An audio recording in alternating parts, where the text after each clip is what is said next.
أيها الناس اتقوا ربكم الذي خلقكم من نفس واحدة وخلق منها زوجها وبث منهما رجالا كثيرا ونساء واتقوا الله الذي تساءلون به والأرحام إن الله كان عليكم رقيبا يا أيها الذين آمنوا اتقوا الله وقولوا قولا سديدا يصلح لكم أعمالكم ويغفر لكم ذنوبكم ومن يطع الله ورسوله فقد فاز فوزا عظيما اللهم صل على محمد وعلى آل محمد كما صليت على إبراهيم وعلى آل إبراهيم إنك حميد مجيد اللهم بارك على محمد وعلى آل محمد كما باركت على إبراهيم وعلى آل إبراهيم إنك حميد مجيد۔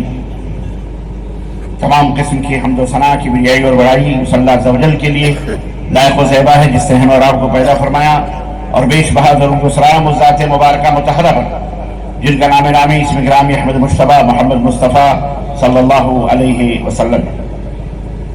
معزز علماء کرام، صدر اجلاس مرکزی جمعیت اہل حدیث ہند کے امیر محترم فضیلت الشیخ اصغر علی امام مہدی حفظہ اللہ، اسی طرح مرکزی جمعیت اہل حدیث ہند کے ناظم اعلیٰ فضیلت الشیخ محمد ہارون سنابلی حفظہ اللہ،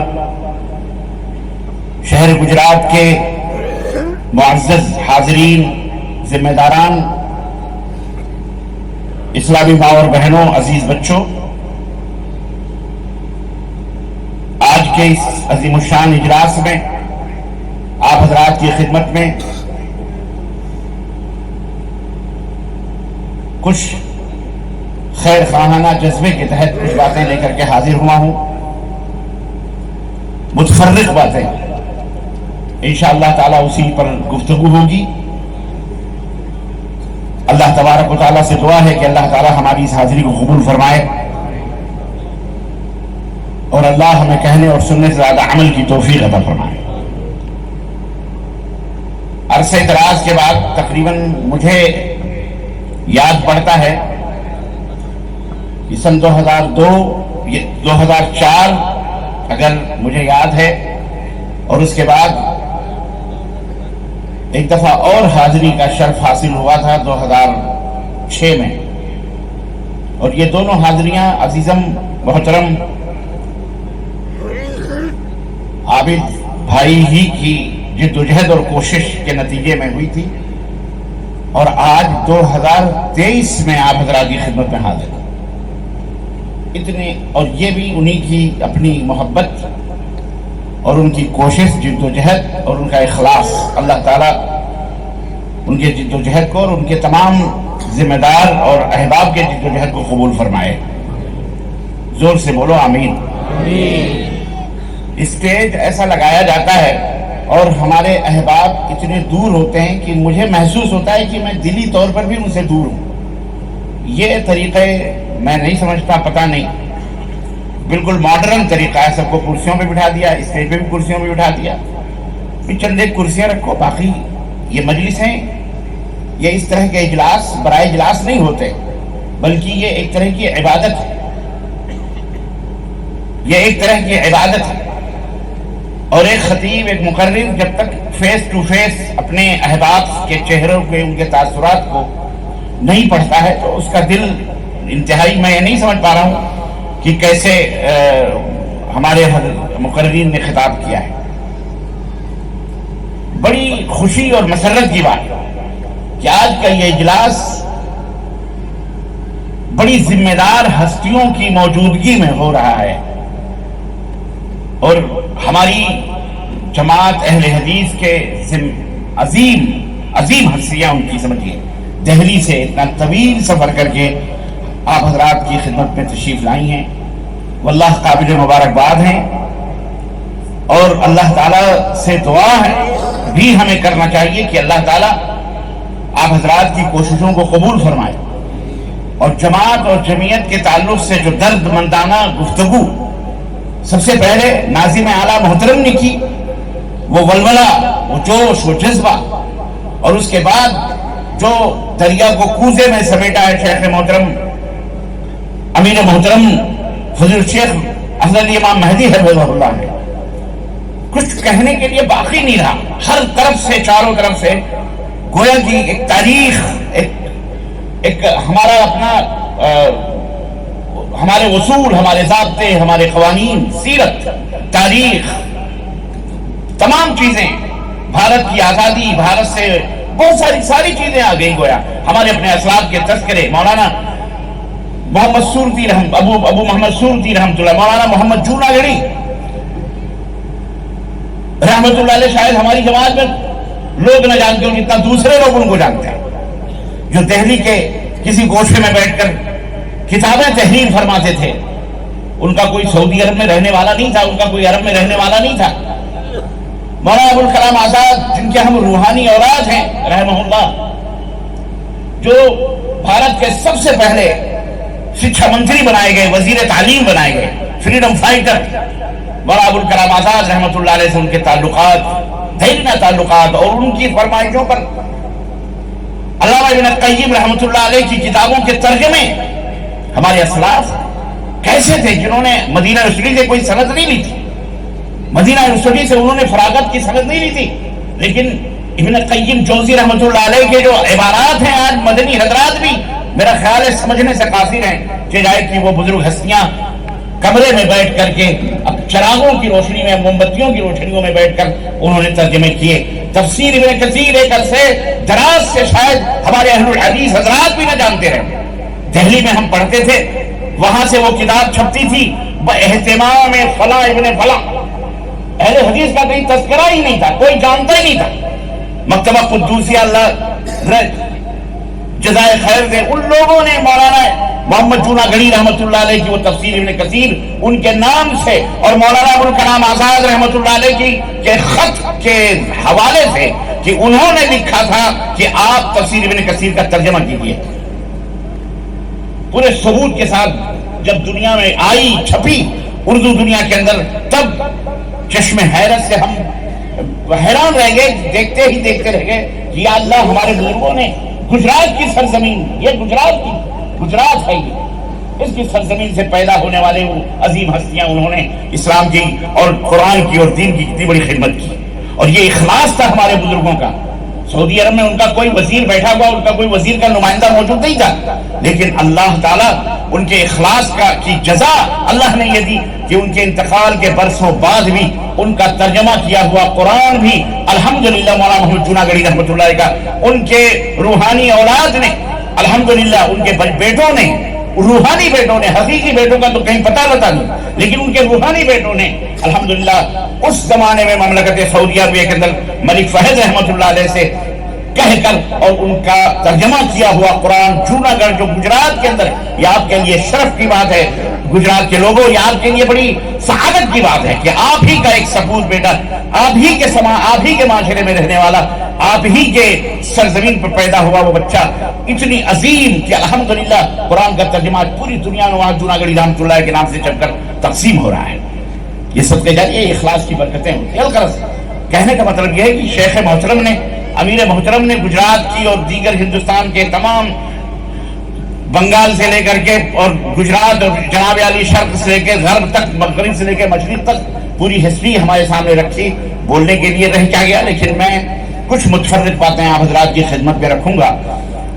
میں مشکور اور ممنون اپنے تمام مقررین کا، جو ہم سے پہلے 10 بجے سے یہ پروگرام ہو رہا ہے اور آپ حضرات بیٹھے ہوئے ہیں. واللہ یہ بڑی ہمت کی بات ہے. اللہ تعالیٰ آپ کے بیٹھنے کو، آنے کو، اس کی حاضری کو، ہماری ماں بہنوں بیٹیوں کی حاضری کو اللہ قبول فرمائے. اور اللہ تعالیٰ اس کے بدلے جس سے ہم یہاں بیٹھے ہیں، اللہ ہمیں جنت الفردوس میں بھی بیٹھنے کی توفیق، اور اللہ تعالیٰ ہمیں توفیق بخشے اور ہم سب کو جنت الفردوس عطا فرمائے. اور ہمارے ماں اور باپ کی گردنوں کو، ہماری گردنوں کو، ہمارے بیوی بچے آل اولاد کی گردنوں کو، ہمارے دوست احباب اساتذہ ذمہ داران علماء کی گردنوں کو اللہ تعالیٰ جہنم سے آزاد فرمائے اور جنت الفردوس میں اعلیٰ مقام عطا فرمائے. فرد قائم ربط ملت سے ہے، تنہا کچھ نہیں. فرد قائم ربط ملت سے ہے، تنہا کچھ نہیں. موج ہے دریا میں، بیرون دریا کچھ نہیں. عزیزان گرامی، اسلام ایک ایسا دین ہے جو اس زمین کے اوپر کسی انسان نے نہیں بنایا ہے. اسلام ایک ایسا یہ دھرم یہ مذہب بھی نہیں ہے. یہ بھی میں آپ کو یہاں کنفیوژن کرتے ہیں بہت سارے لوگ. اسلام مذہب مذہب مذہب مذہب نہیں. اسلام مذہب کا نام نہیں. اسلام مذہب نہیں ہے. مذہب تو ہمارے آپ کی سوچ اور فکر کے نتیجے کا نام ہے. جو ہم سوچتے ہیں جو لکھتے ہیں وہ اس کا نام مذہب ہے. کسی کا یہ مذہب ہے, کسی کا وہ مذہب ہے, کسی کا کچھ مذہب ہے. مذاہب مختلف ہوتے ہیں. کیوں؟ اس لیے کہ لوگوں کی سوچ سے فکر سے بنائے جاتے ہیں, اس لیے انہیں مذہب کہا جاتا ہے. لیکن جو دین ہوتا ہے وہ دین اللہ کی طرف سے ہوتا ہے. اس کا بنانے والا انسان نہیں ہوتا ہے. ان الدین عند اللہ الاسلام. دین اللہ کے نزدیک اسلام کا نام ہے. اسلام دین ہے. وَرَضِيتُ لَكُمُ الْإِسْلَامَ دِينًا. اللہ نے فرمایا میرے نزدیک پسندیدہ جو دین ہے وہ اسلام. تو اسلام دین کا نام ہے. کبھی آئندہ اپنی زبان پر مذہب نہ لانا کہ مذہب اسلام مذہب اسلام. مذہب اسلام کا مطلب اس میں غلط بھی ہے سچ بھی ہے, لیکن اسلام ایک ایسا دین ہے جس کی تعلیمات بالکل واضح ہیں, صاف اور ستھری ہیں, جس میں کوئی تضاد نہیں, جس کے اندر کوئی ٹکراؤ نہیں, جو سب کے لیے ہدایت ہے. الف لام میم ذالک الکتاب لا ریب فیہ ھدی للمتقین. یہ وہ کتاب ہے, یہ قرآن جو اللہ رب العزت فرما جس کے اندر ہدایت ہے ساری انسانیت کے لیے. اللہ تعالیٰ نے ہم کو بنایا ہے, اس زمین کو, آسمان کو, چاند اور ستارے, سب کچھ اللہ نے بنایا. آپ ایک چھوٹی سی فیکٹری قائم کرتے ہیں, آپ چھوٹی سی کمپنی بناتے ہیں, اس کمپنی کے کچھ رولز ریگولیشن ہوتے ہیں, آپ اس کے اصول قوانین ضابطے بناتے ہیں کہ یہ فیکٹری ایسے چلے گی, ایسے چلے گی, ایسی ہوگی, ویسی ہوگی. اس کے اندر کوئی فساد پیدا نہ ہو, بگاڑ پیدا نہ ہو, اس کے لیے باقاعدے قوانین آپ پاس کرتے ہیں, بناتے ہیں. ایک ملک کوئی تعمیر ہوتا ہے, ملک بناتا ہے, اس ملک کے کچھ قوانین ہیں, کچھ سسٹم ہے, کچھ نظام. ہمارے بھارت کا دستور ہے, سمویدھان ہے, جسے ہم سب جانتے ہیں بابا صاحب امبیڈکر نے لکھا ہے. جب تک ہم اس سمویدھان کو اپنے سینے سے لگائے رہیں گے ملک کے اندر امن ہوگا, شانتی ہوگی, آگے بڑھتے رہیں گے. اللہ تبارک و تعالیٰ نے انسانیت کو ایک بہت پہلے اس ملک کے تعمیر سے پہلے ساری انسانیت کو ایک اصول کی, ضابطے کی, اخلاق کی, تربیت کی ایک کتاب عطا فرمائی. اللہ تبارک و تعالیٰ نے اپنا دستور بنایا, نظام بنایا, تمام نبیوں اور رسولوں کو اس دنیا میں لوگوں کی رہنمائی کے لیے, گائیڈنس کے لیے اللہ تبارک و تعالیٰ نے اتارنا شروع کیا, اور ان کو کچھ اصول, کچھ ضابطے, کچھ قوانین دیے تاکہ دنیا کے اندر اصلاح کا کام ہو. اور اس کے آخری نبی حضرت محمد الرسول اللہ صلی اللہ علیہ وسلم کو وہی اصول اور دستور دے کر کے بھیجے, اور ان کو بھی یہی حکم دیا وَلَقَدْ بَعَثْنَا فِي كُلِّ أُمَّةٍ رَسُولًا أَنِ اعْبُدُوا اللَّهَ وَاجْتَنِبُوا الطَّاغُوتَ. یہ کہہ کر کے کہ ہم نے تمام اپنے بندوں میں پچھلے نبیوں کو, رسولوں کو بھیجا, اور ان کو صرف یہی ان کو حکم دیا کہ وہ اللہ کی عبادت کریں, بندگی کریں. کون اللہ ہے؟ وہ اللہ جس نے اس دنیا کو بنایا, جو مالک و مولا ہے, جو ہمارا آپ کا سب کا مالک ہے. اس کے حکم تو اللہ تبارک و تعالیٰ نے ہمیں جینے کا, رہنے کا سلیقہ بتایا, طریقہ بتایا, ہمیں کیسے اس دنیا کے اندر رہنا ہے, ہمارا مقصد زندگی کیا ہے, ہم کو کیسے کھانا ہے, کیسے پینا ہے, کیسے اوڑھنا ہے, کیسے چلنا ہے, کیا کیا کرنا ہے, وہ تمام سب چیزیں الحمدللہ قرآن کریم کے اندر اور حضرت محمد الرسول اللہ صلی اللہ علیہ وسلم کے ذریعے سے اللہ نے ہمیں بتایا ہے, سکھایا ہے. اس کو پڑھنے کی, سمجھنے کی, سیکھنے کی ضرورت ہے. اور اتنا بہترین سسٹم دیا ہوا ہے کہ اس کے اندر اتنی لچک ہے اور اس کے اندر اتنی خوبیاں ہیں کہ میں اگر ان کی خوبیاں بیان کروں تو شاید کبھی بیان ہی نہیں ہو سکتی, زندگی ختم ہو جائے گی. لیکن اسلام کی خوبیاں بیان نہیں ہو سکتی. اسلام ہمارا اور تمہارے باپ کا نہیں ہے. اسلام ساری دنیا کا دھرم ہے. اسلام ساری دنیا کا دین ہے. اسلام اس کائنات کے بننے سے لے کر آج تک سب کا دین اسلام ہے. حضرت بابا آدم سے لے کر آج تک جب تک انسانیت رہی ہے اور رہے گی, اسلام انشاءاللہ تبارک و تعالیٰ قائم و دائم رہے گا, اور اسلام کے ماننے والے قائم و دائم رہیں گے انشاءاللہ تبارک و تعالیٰ.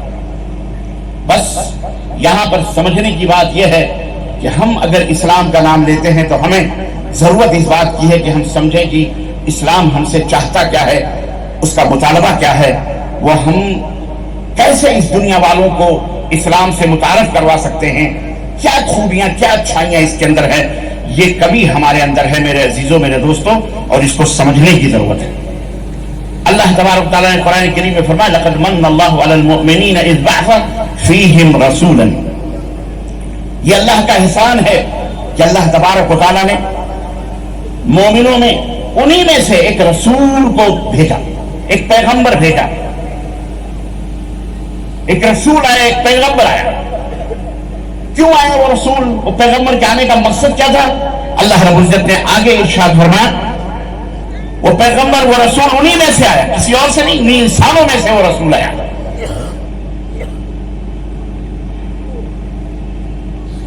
کیوں آیا وہ رسول؟ اس کے آنے کا مقصد کیا تھا؟ اللہ تبارک تعالیٰ نے اسے کیوں بھیجا؟ اللہ رب العزت نے قرآن کریم میں فرمایا یتلو علیہم آیاتہ، اللہ تبارک و تعالیٰ کی جو آیتیں ہیں، جو قرآن کے اندر جو فرمودات ہیں، جو احکام ہیں، ان بندوں کو پڑھ پڑھ کر کے وہ فرمودات وہ سناتا ہے۔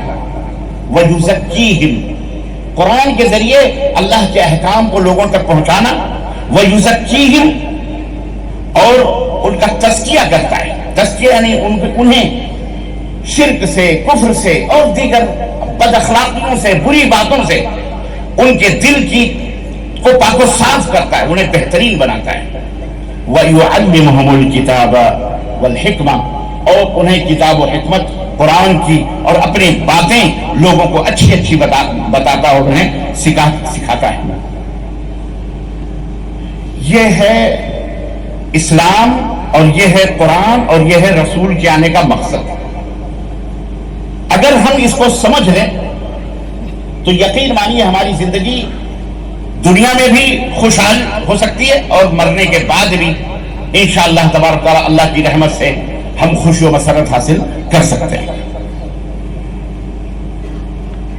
یہ ہے مقصد ہمارا کہ ہم، اللہ کے نبی صلی اللہ علیہ وسلم نے ہمیں قرآن کی تعلیم دی، اب ہمیں سمجھنا ہے۔ ہم اپنے گریبانوں میں منہ ڈال کر کے دیکھیں، چاہے وہ خواتین ہوں، چاہے وہ مرد ہوں، چاہے وہ بچے تو خیر کوئی بات نہیں، لیکن آپ حضرات کو بڑے ہوں بوڑھے، کہ ہم نے قرآن کو نبی کریم صلی اللہ علیہ وسلم نے جو لا کر کے دیا اس کو کہاں تک پڑھا ہے، اور کہاں تک اس کے پڑھنے کا اور سمجھنے کا اور سمجھانے کا ہم اہتمام کرتے ہیں۔ عزیزان گرامی، آج جس ماحول میں ہم رہ رہے ہیں، ایک بات میں آپ کو بنیادی طور پر میں آپ کو یہ بھی بتاتا چلوں، امیر محترم نے سسٹم کا ذکر کیا ہے، آپ اپنے سراپے پہ غور کریں، رب کعبہ کی قسم ہے آپ کو بہترین انداز سے سسٹم سمجھ میں آ جائے گا، اور نبی کائنات صلی اللہ علیہ وسلم نے جو ہمیں درس دیا ہے وہ درس بھی ہماری سمجھ میں آ جائے گا۔ یہ آنکھ، یہ کان، یہ ناک، یہ زبان، یہ دماغ، اور جسم کے دوسرے جو اعضاء ہیں، چاہے انگلیاں ہوں، چاہے وہ ہاتھ ہوں، چاہے پیر ہوں، اس کی ان کی اہمیت سے اور یہ کتنے نفع بخش ہیں، کتنے فائدے مند ہیں، ان کی افادیت سے کوئی بھی شخص انکار نہیں کر سکتا۔ ہاتھ کے کتنے فائدے ہیں، پیر کے کتنے فائدے ہیں، کان کے کتنے فائدے ہیں، آنکھ کتنی اہم ہوتی ہے، زبان کی اہمیت کیا ہے، یہ آپ ذرا ان سے پوچھئے جن کی آنکھیں نہیں ہیں، ان سے پوچھئے جن کے پیر نہیں ہیں، ان سے پوچھئے جن کے ہاتھ نہیں ہیں، ان سے پوچھئے جن کی زبان نہیں ہے، ان سے پوچھئے جو نابینا ہیں بیچارے۔ اندازہ لگائیے کہ اللہ کی کتنی بڑی بڑی نعمتیں ہیں اور یہ کتنی نفع بخش فائدے مند ہیں۔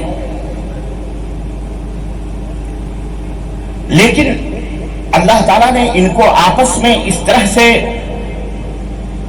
ایک دوسرے سے جوڑ کے رکھا ہوا ہے، ایک دوسرے سے ملا کر کے رکھا ہوا ہے کہ ان میں سے، ان تمام اعضاء میں سے، چاہے وہ آنکھ ہو، چاہے وہ ناک ہو، چاہے وہ زبان ہو، چاہے وہ آنکھ ہو، ان میں سے کوئی بھی اگر صحیح سلامت نہ رہے تو انسانی زندگی اجیرن ہو جاتی ہے، پریشان ہو جاتا ہے۔ ایک پیر کٹا ہوا ہو، دیکھیں اس دو پیر کے مقابلے میں وہ کتنا پریشان رہے گا۔ ایک ہاتھ کٹا ہو، دیکھیں کتنی پریشانی ہوگی۔ دونوں آنکھوں میں سے ایک آنکھ اگر ہے گا تو آدمی کس قدر، غرض کہنے کا مطلب یہ ہے کہ زندگی اجیرن ہو جاتی ہے۔ اچھا، آدمی بے بس اور مجبور بھی ہو جاتا ہے۔ اب ایک بات اور سوچنے کی بات یہ ہے کہ حالانکہ آنکھ کا اپنا الگ کام ہے، ہاتھ کا اپنا الگ کام ہے، پیر کا اپنا الگ کام ہے، زبان کا اپنا الگ کام ہے، سب کے کام الگ الگ ہیں، سب کے کام الگ الگ ہیں۔ اس کے باوجود بھی دیکھیں آپ آپس میں کتنا انسجام ہے، کس قدر ترابط ہے، ربط ہے، ضبط ہے، اور آپس میں کتنی محبت ہے کہ اگر سر میں درد ہو جاتا ہے، غور کریں میرے اس مثال پر، سر میں اگر درد ہو تو رب کی قسم ہے آنکھ آنسو بہانا شروع کر دیتی ہے، حقیقت کی نہیں ہے۔ حالانکہ سر میں درد ہو رہا ہے، اس سے آنکھ کا کیا لینا دینا، لیکن آنکھ محسوس کرتے ہوئے آنکھوں سے آنسو جاری ہو جاتے ہیں، پیر حرکت میں آ جاتے ہیں، دوڑ کر کے ڈاکٹر کے پاس یا میڈیکل اسٹور کے پاس پیر دوڑ کر کے کسی حکیم کی خدمت میں، ڈاکٹر کی خدمت میں چلے جاتا ہے، اور زبان وہاں جا کر کے اپنے اس سر درد کی حقیقت کو بیان کرتی ہے، بتاتی ہے کہ میرے سر میں درد ہے، دماغ اس کو محسوس کرتا ہے، جسم پورے کا پورا اس احساس میں ڈوب جاتا ہے، غمزدہ ہو جاتا ہے، انسان رنجیدہ ہو جاتا ہے۔ آپ غور کریں، حالانکہ سب کے کام الگ الگ ہیں، لیکن جیسے ہی کسی ایک کو تکلیف ہوتی ہے ویسے ہی پورا معاملہ سب کو سب کے حالات خراب ہو جاتے ہیں۔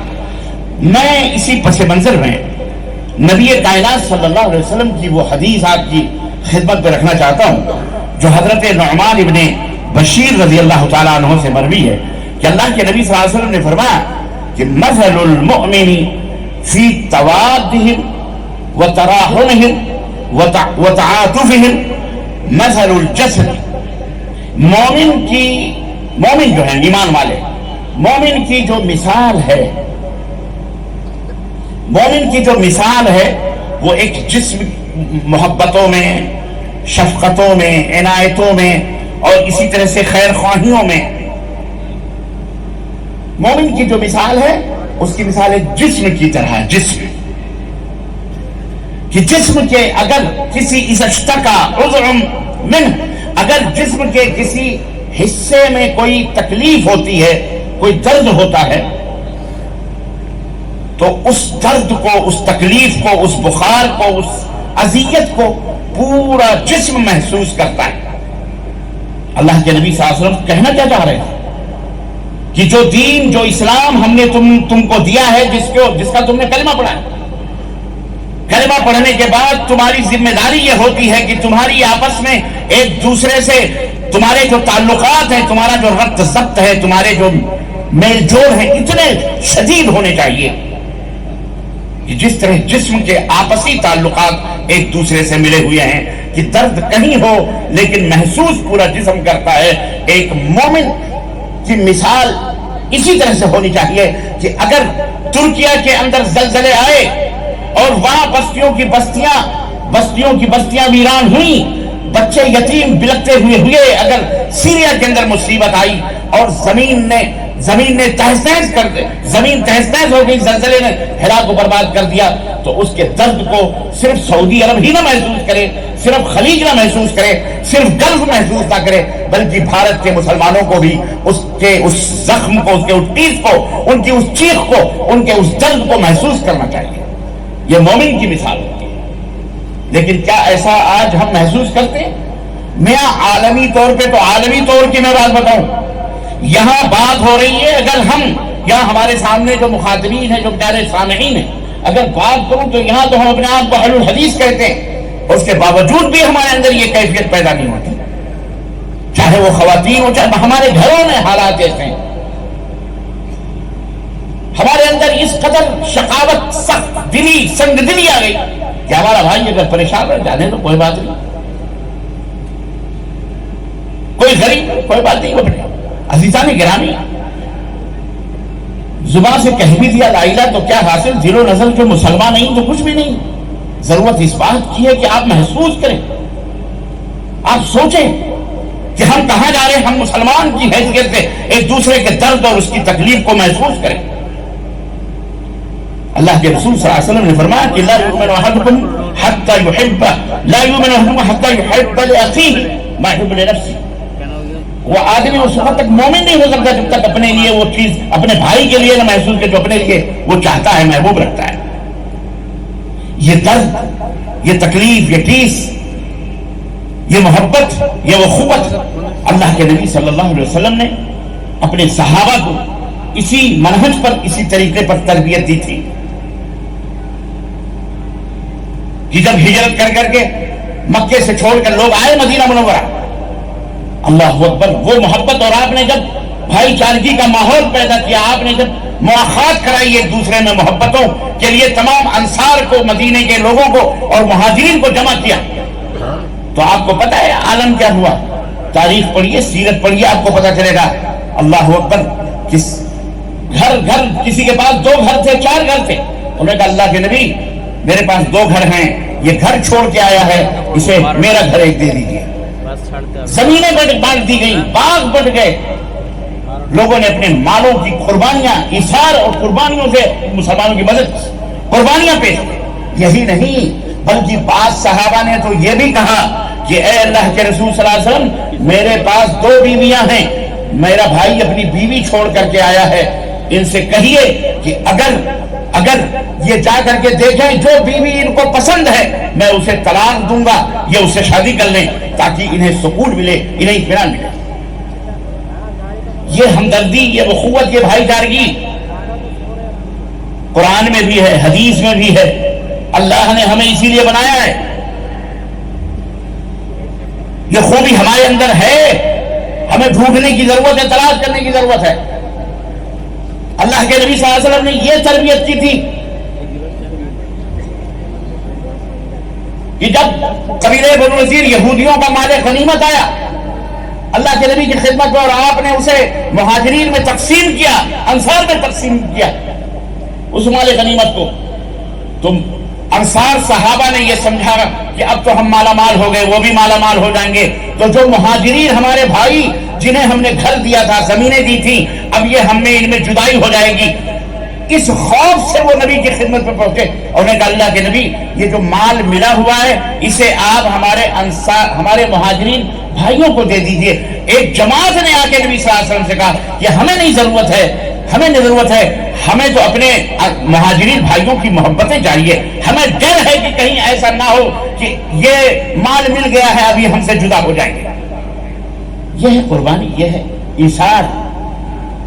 ایک صحابی بیان کرتے ہیں کہ جنگ یرموک کے اندر میں پانی پلانے کے لیے مقرر تھا، میں پانی پلا کر تقریباً 6 صحابہ زخمی تھے، 6 یا 7 صحابہ، اور میں ادھر سے گزرا پانی پلاتے ہوئے، جیسے ہی میں ایک صحابی کے پاس گیا پانی دینے کے لیے، اس کے کان میں آواز آئی پانی۔ اس پیاسے صحابی نے کہا مجھے پانی پلانے سے پہلے اس کو پانی پلاؤ جس نے ابھی آواز دی ہے۔ آپ نے بھی تاریخ میں، سیرت میں یہ واقعہ پڑھا ہوگا۔ کہتے ہیں کہ میں وہاں سے مشکیزہ لے کر کے دوسرے کے پاس گیا، تب تک تیسری طرف سے آواز آئی، اس نے کہا اسے پہلے پلاؤ شاید وہ مجھ سے زیادہ پیاسا ہو۔ چوتھے کے پاس گیا، کہا مجھے اسے پلاؤ شاید وہ مجھ سے زیادہ پیاسا ہو۔ 5ویں، یہاں تک کہ آخری تک پہنچے، کہنے کہ جب ہم آخری زخمی تک پہنچے، جب تک وہ اپنی جان کو جام شہادت نوش کر چکے تھے، وہ اللہ کو پیارے ہو چکے تھے، پلٹ کر دوڑ کر میں دوسرے کے پاس آیا، وہ بھی اللہ کو پیارے ہو گئے، تیسرے کے پاس، چوتھے، یہاں تک کہ پہلے تک پہنچا، وہ بھی اللہ کو پیارے ہو چکے تھے۔ یہ ایثار، یہ قربانیاں سیرت کی کتابوں کے اندر ہمارا سر امتیاز رہی ہیں، ہمارے اسلاف کا طریقہ رہا ہے۔ اور آج ہمارا حال یہ ہے کہ ہم جماعت کے نام پر ایک دوسرے سے ٹکرا رہے ہیں۔ ہم تمام مسلمانوں کو کیا منہ دکھائیں یہ بھی دیکھیں، تمام مسلمان جتنے بھی کلمہ پڑھنے والے ہیں ہم سب کو اتحاد کی دعوت دیتے ہیں، اتفاق کی دعوت دیتے ہیں، لیکن چکو فرض کعبہ پر فلزت پوجا مانت مسلمانی، اگر کعبے ہی سے کفر اٹھے تو مسلمانی کہاں رہے گی؟ اگر ہم اہل الحدیث ہی ایک پلیٹ فارم پر رہ کر ایک دوسرے سے اخوت، محبت، بھائی چارگی اور پیار اور محبت نہ بتائیں تو کہاں سے؟ اس لیے عزیزوں ضرورت اس بات کی ہے کہ ہم خود بھی، ہمارے علماء کی ذمہ داری، خطبہ کی ذمہ داری، ہم سب کی ذمہ داری ہے کہ ہم ایک دوسرے کی تربیت کریں اسلام کے نظام پر، اسلام کے قانون پر، اللہ اس کے رسول کی تعلیمات کی روشنی میں، جس طرح اللہ کے نبی صلی اللہ علیہ وسلم نے اپنے صحابہ کی تربیت کی تھی، اور ایسی تربیت کی اللہ پر آج تو ہم لوگوں کے مال و دولت حرام طریقے سے کھا جاتے ہیں، ڈکارتے بھی نہیں، زمین اور جائیدادیں، پلاٹیں، لوگوں کی زمینیں ہضم کر جاتے ہیں، اور کہتے ہیں کہ ہم کو کورٹ سے فیصلہ آ گیا, ہماری جیت ہو گئی, کچہری نے ہم کو کامیاب کر, یہ ہو گیا وہ ہو گیا. کیا فائدہ اس کا؟ اللہ کی عدالت موجود ہے. اللہ کے نبی نے فرمایا کہ اگر ایک بالشت زمین بھی کسی اپنے بھائی کی تم نے ناجائز طریقے سے غصب کی ہے تو قیامت کے دن 7 زمینوں کو اپنے گلے میں لٹکا کے تمہیں آنا پڑے گا. 7 زمینوں کا توق تمہیں بنایا جائے گا. مسلمان ہیں آپ, اور آپ کی یہ حرکتیں استغفر اللہ, 7 زمینوں کا توق, یہ اللہ کے نبی صلی اللہ علیہ وسلم نے, یہ ہم سب کرتے ہیں لیکن ہمیں ذرا بھی احساس نہیں ہوتا. چیٹنگ بازی کرتے ہیں, دھوکہ دیتے ہیں, فراڈ کرتے ہیں, نماز بھی پڑھتے ہیں, اللہ کی قسم بتا رہا ہوں جھوٹ بھی بولتے ہیں, لیکن نبی کائنات نہیں, اللہ کے رسول صلی اللہ علیہ وسلم کے جو صحابہ تھے جن کی جماعت ہونے کا ہم دعویٰ کرتے ہیں, سلفی اپنے آپ کو کہتے ہیں, ان کا وتیرہ کیا تھا کہ ایک صحابی رسول نبی کی خدمت میں حاضر ہوئے, انہوں نے کہا طہرنی یا رسول اللہ, سنو غور سے, اللہ کے نبی مجھے پاک کر دیے. کہا کیا ہوا؟ کہا مجھ سے غلطی سرزد ہو. کہا غلطی کیا ہوئی؟ کہا میں نے زنا کر لیا. اللہ کے نبی نے چہرے مبارک دوسری طرف پھیر لیا. کہا تم نے خواب دیکھا ہوگا. دوسری طرف آئے, کہنے لگے نہیں, مجھ سے غلطی ہوئی ہے, مجھے پاک کر دی. پاک کرنے کا مطلب سمجھ رہے ہیں؟ میرے اوپر حد قائم کیجئے. میں شادی شدہ ہونے کے باوجود بھی مجھ سے یہ حرکت ہوئی ہے. آپ نے ادھر منہ پھیرا, کہا اس کا منہ ذرا سون کے دیکھو, اس نے کہیں کوئی شراب رات تو نہیں پی ہے, پاگل تو نہیں ہے. صحابہ نے کہا نہ یہ پاگل ہے نہ اس نے شراب پی ہے. اس نے کہا اللہ کے نبی میں نے نہ شراب پی ہے نہ میں پاگل ہوں, میں پاک ہونا چاہتا ہوں, میں اللہ کے عذاب سے ڈر رہا ہوں, میں جہنم میں جانے سے پہلے میں ہی اپنے آپ کو پاک و صاف کرنا چاہتا ہوں. رحمت للعالمین تھے آپ صلی اللہ علیہ وسلم, فرمایا لے جاؤ اس کو, اور شریعت کا وہ قانون جو اللہ نے حکم دیا ہے اس کے اوپر نافذ کرو. صحابہ لے کے گئے. آپ کو پتا ہے کہنا بہت آسان ہے, لیکن وہ منظر رہا ہوگا جب صحابہ نے پتھر اٹھا کے انہیں مارا ہوگا. وہ منظر غور کیجئے, سوچئے کہ ایک شخص خود کو پیش کر رہا ہے اللہ کے رسول صلی اللہ علیہ وسلم. کیا تربیت تھی اللہ کے نبی صلی اللہ علیہ وسلم, یہ تربیت تھی, یہ ہے تزکیہ جو اللہ کے رسول صلی اللہ علیہ وسلم نے کیا تھا.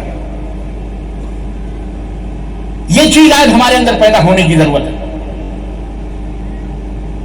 صحابہ بیان کرتے ہیں کہ جب ہم مارنے لگے وہ کھڑے تھے, لیکن جب تکلیف برداشت نہ ہوئی تو بھاگے. بہرحال کسی صحابی نے مارا اور وہ گر پڑے اور پھر وفات پا گئے. صحابی آ کے اس واقعے کو نبی کریم صلی اللہ علیہ وسلم کی خدمت میں بیان کر رہے ہیں کہ اللہ کے نبی ہم لوگوں نے ایسے ایسے ایسے ایسے کیا, اور جب برداشت نہیں ہوا تو وہ بھاگے, اور ہمیں میں سے کسی نے ہڈی اٹھائی اور کھینچ کے مارا اور تلملا کے گرے اور پھر ختم ہو گئے. صحابی کہتے ہیں میں یہ واقعہ بیان کر رہا تھا, میری نظر نبی کائنات کے چہرے مبارک پر پڑی, آپ کے آنکھوں سے آنسو اتنے جاری تھے کہ آپ کی داڑھی مبارک آنسوؤں سے تر ہو گئی, اور آپ فرمانے لگے ہلا ترکتموہ, ارے جب وہ بھاگا تھا تو اسے چھوڑ کیوں نہیں دیا تم نے؟ چھوڑ دیتے اسے, اللہ کا بندے کے درمیان کا معاملہ تھا, اللہ سمجھ لیتا. ہلا ترکتموہ,